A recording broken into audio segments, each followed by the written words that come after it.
This video will show you how to create a professionally finished couture hem.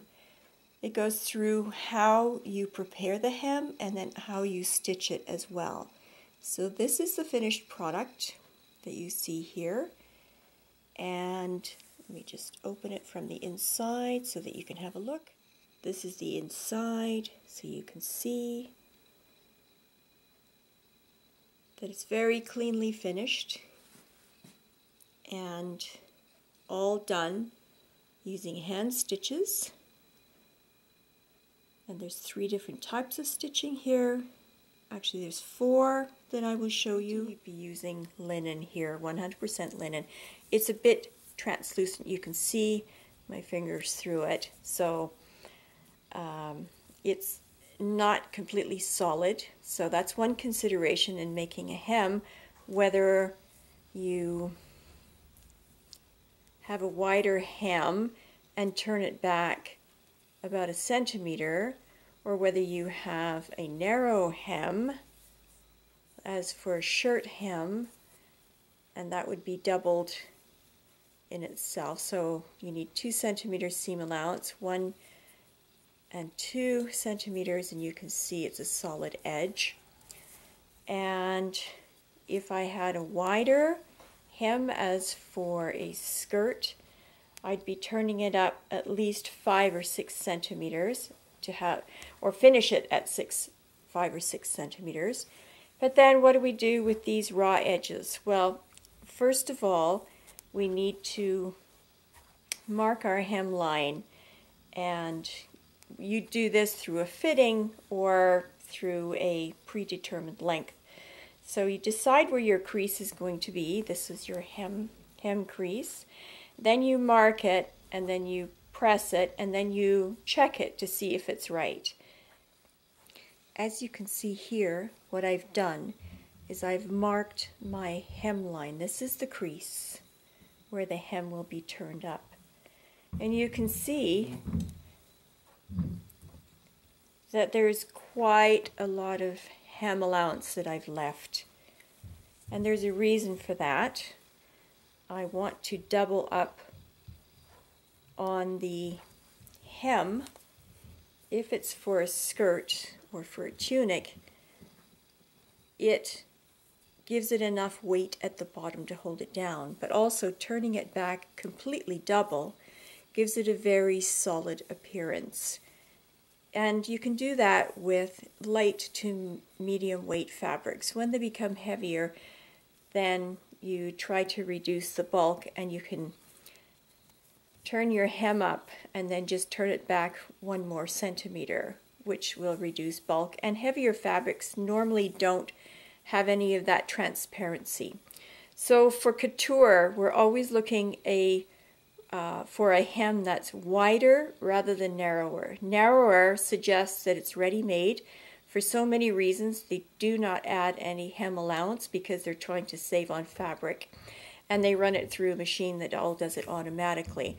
In couture, however, we're always looking for a wider hem for skirts and for shorts even, or for even trousers. You might not have it quite that wide. It might be about 5 centimeters wide. So I have made a template which is 5 centimeters between this mark and this mark, and that's what I'm going by. So the next step I will be doing is I'm going to be pressing up this first crease line very gently, and then I'm going to prepare the rest of the hem.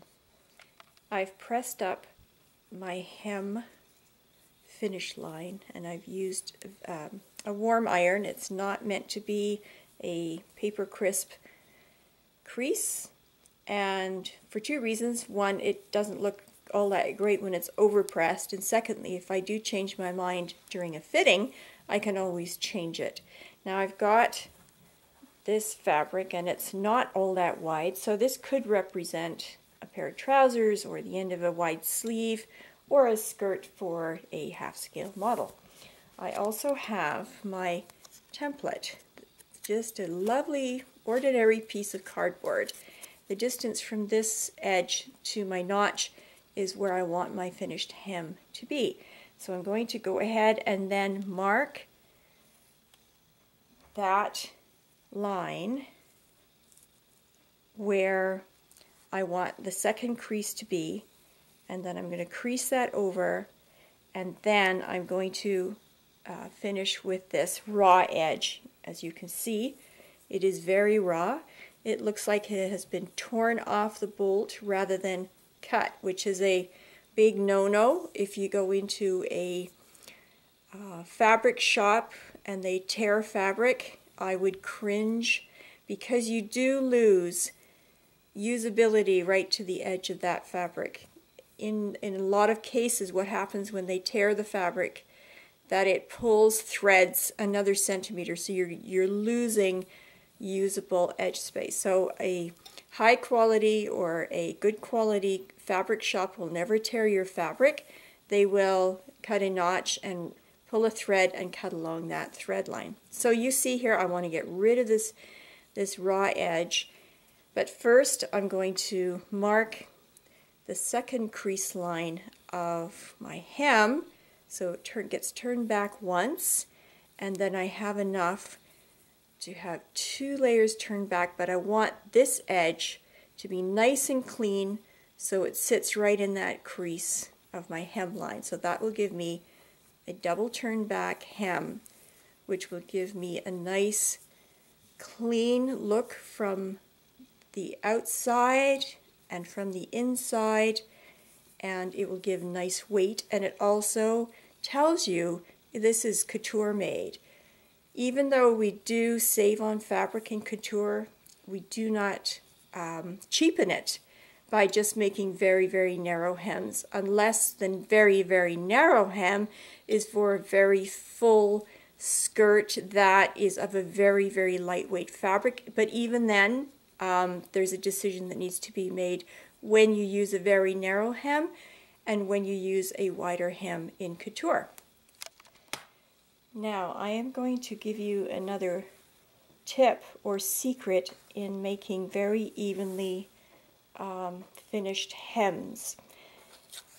Now some of you might say, well, why don't you just open this up, lay it flat on the table, and mark it flat on the table from the marking line?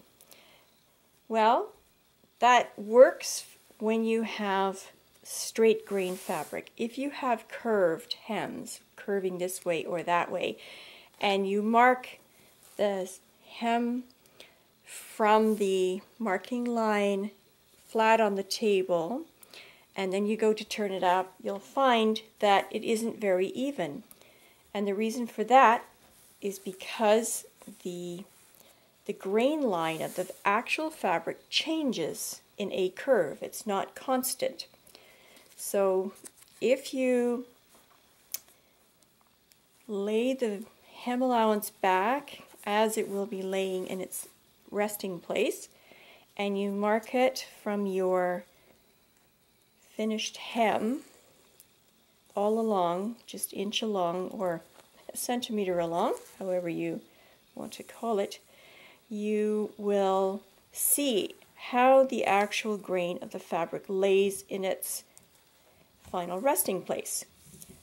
And that's what you're after. You want to have it even from the edge all along. You don't want to see an uneven seam allowance on a hem.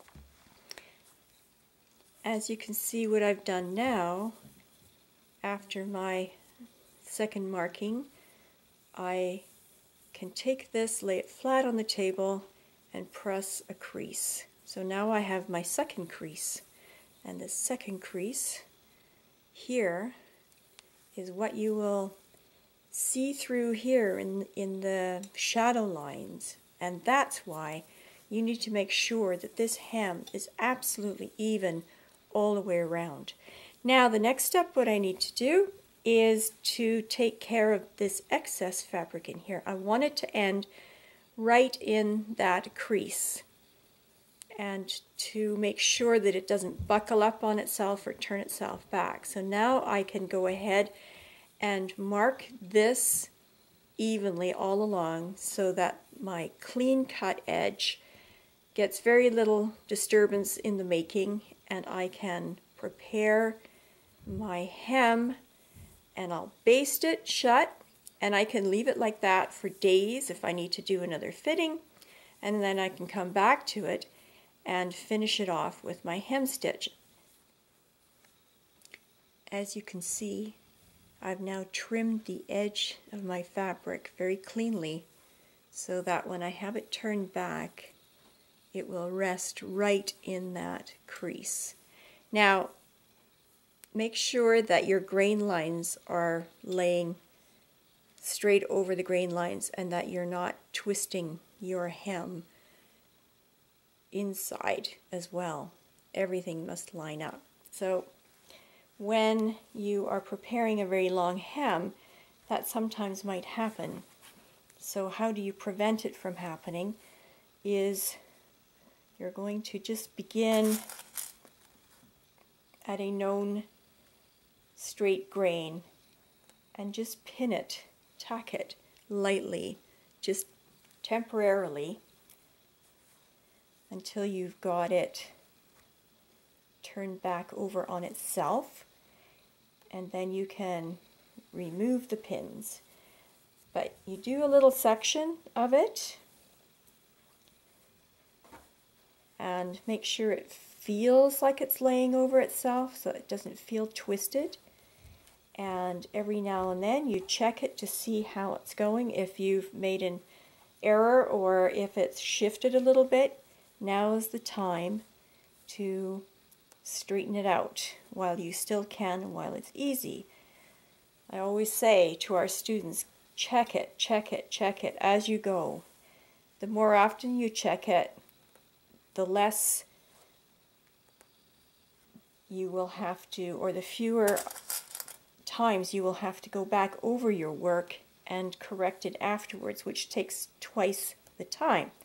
So if you keep checking as you go, then can you see here what's happened? There's a bit of stretching going on. So I'm going to go back and I'm going to see where that happened, and I can see it's in this section just between here, between my thumbs, where it started to twist. So I'm going to straighten that out so that it lays flat, and you start at one end and just ease it back over itself, and now it's laying straight.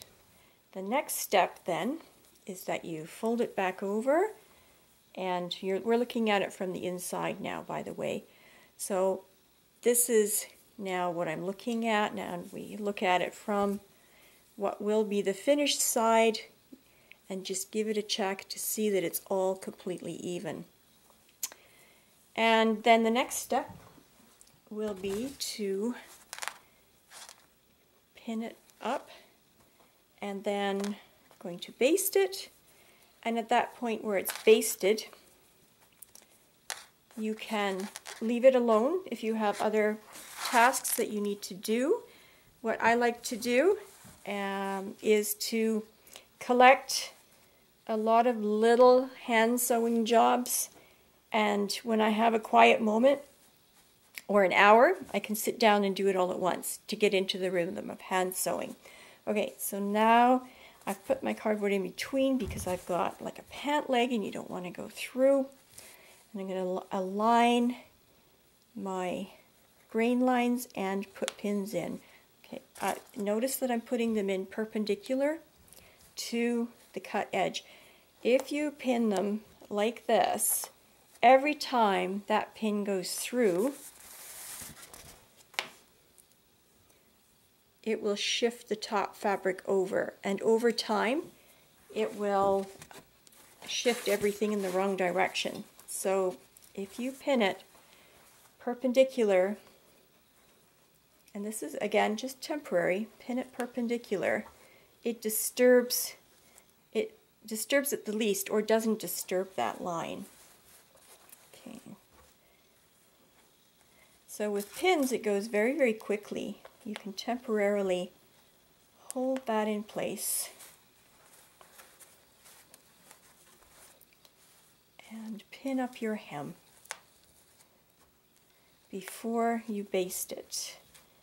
And basting again is temporary, but it's more permanent than pins, because pins fall out of fabric very, very easily. And it's also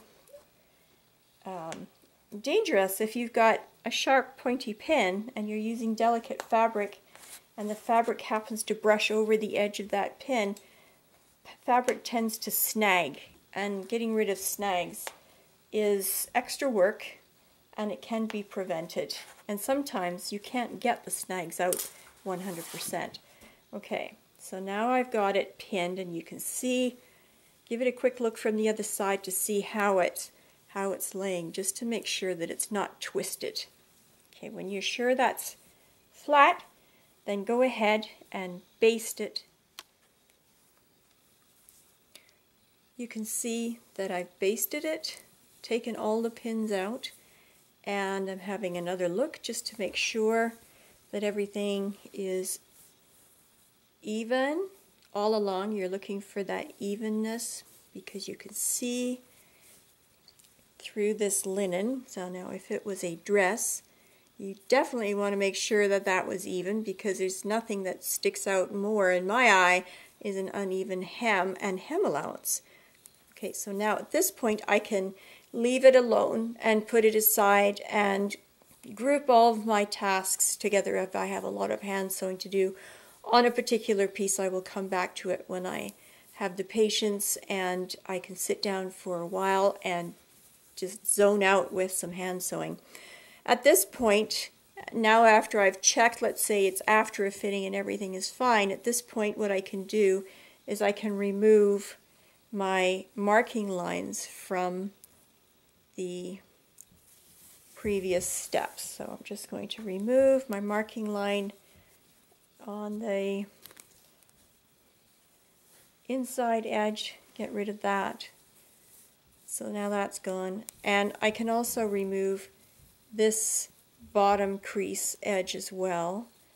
And I just pull on the knot and hold the fabric, and I'm waiting for that loop at the end to clear itself, and then I can just pull that out. Now these long strands of basting thread, I can reuse them.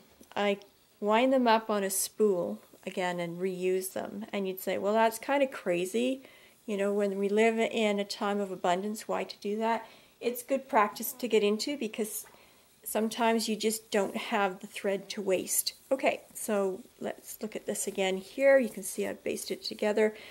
And here you can see where I ran out of thread on my first stitching, did a back stitch and left a tail, and started again to the end. Now, the other thing to make sure when you're basting, don't pull it too tight. Have a looser tension on this. Okay, so now I can, it's ready that I can show you 3 different ways of doing a hem and which one that I would prefer for a certain application.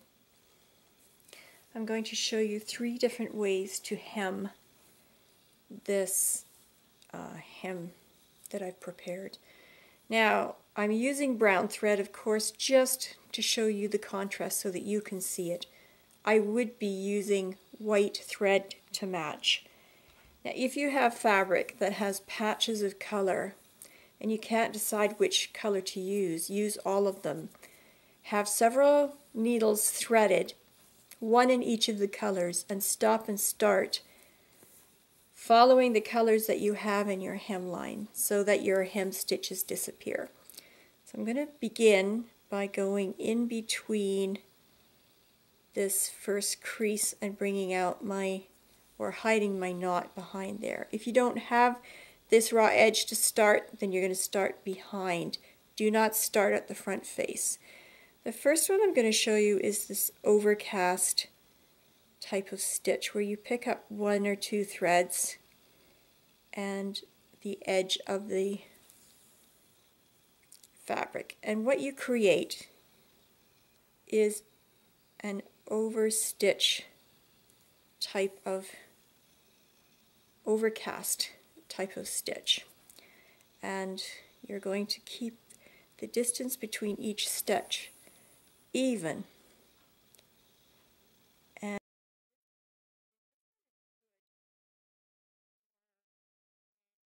this type of stitch is good for applications where the edge of or the inside edge of the hem might get caught up accidentally. So it gives it a bit of a closer to the front face adhesion.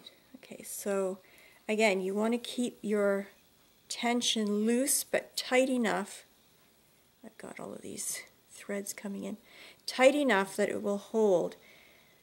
It isn't meant to look like it's glued to it or punctured by stitches on the front side. Now I'm going to turn this around and you can see that all you want to have is these tiny little pick stitches visible, and you don't want them so tight that they dimple the fabric. Okay, so that's one way. And then the second way is where you run your needle through that crease edge so that's completely hidden, and then you pick up right next to it where I'm pinching it together, right next to it, just 1 or 2 threads. So the idea is that you want to have the smallest indication from the front side that there is a stitch behind there. And again, keep the tension fairly loose but tight enough that the fabric doesn't fall away. The only thing you're trying to do is keeping it from falling away, and it will hold. And how far apart you make your stitches depends on the fabric, but don't have them too far apart, and really what's even worse is having them too close together on a fabric that doesn't need it.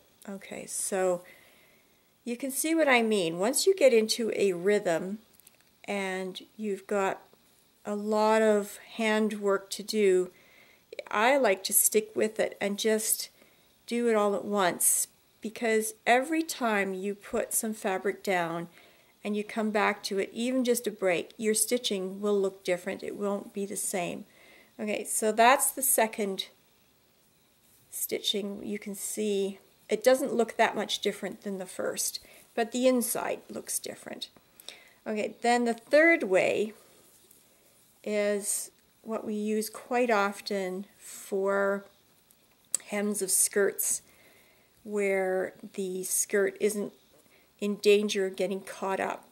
So here, okay, we begin with the creased edge. Let me just get this thread out of the way here.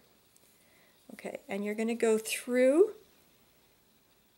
the fabric in the crease, but not through all the way. And you're going to not take it right from the top crease. You're going to leave about 1 millimeter and go below and take a little back stitch. Okay. Then you're going to move towards the right and go through your fabric, not this way, but perpendicular, because you get less twist if you do it this way in that stitch. And what you want to do is just, again, you're going to pick up a stitch or two and pull it, and then you're going to back stitch and then go to your right and just pick up, just create a little crease line while you're holding it. Pick up a stitch or two and not too tight, and it is like a tailor's cross stitch.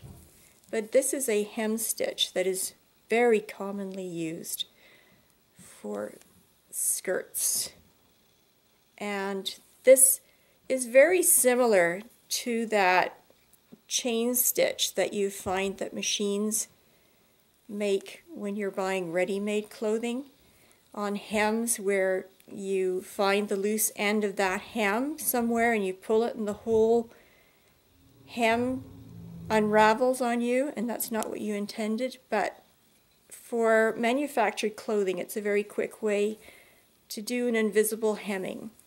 Now in couture, if for some reason this thread should break and come loose, the whole hem will not unravel by pulling on that thread. It will hold, and it's very delicate. Okay, and just go on and on. So that is what it looks like from this side. Evenly tension stitches. Now from this side you can see that the color of the thread obviously is brown, but it's just that the pick stitches are that much further apart, but that's close enough. Okay, now after you've done the whole hem, or let me just go back one stitch here. What do you do when you run out of thread and you have to rethread? What do you do to end this? Okay, do not end it on the top fabric. End it on the seam allowance on the inside. Take a back stitch, then take a second tiny back stitch, create a loop, bring your needle through the back of the loop and out the front, and that is a lock stitch.